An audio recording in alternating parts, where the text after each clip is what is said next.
আমি কোনো ধর্মকে কষ্ট দিয়ে কথা বলতে চাই না। এই ভিডিওটা দেখুন। এই ভিডিওর মধ্যে একজন মৃত ব্যক্তির সাথে কি অমানবিক আচরণ করছে। হাত, পা, অঙ্গ-প্রত্যঙ্গ ভাঙচুর করে তার সমাধির শেষ কাজগুলো করতেছে। আমি জানি না এটা কোন ধর্মের। আপনাকে বলব, যেহেতু আপনি ভিডিওটা দেখতেছেন, আপনি যদি জেনে থাকেন কমেন্ট বক্সে দয়া করে জানাবেন।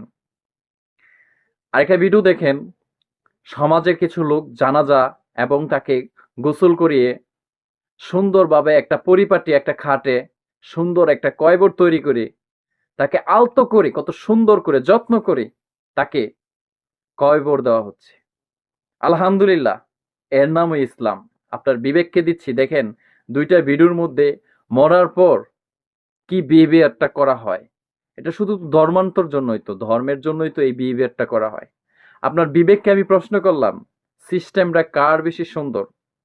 আপনাকে অনুরোধ করে বলবো, ভিডিওটা সর্বোচ্চ শেয়ার করে সবাইকে দেখার সুযোগ করে দিবেন। ভাই, এটা দরকার আছে। শেয়ারটা অনেক দরকার।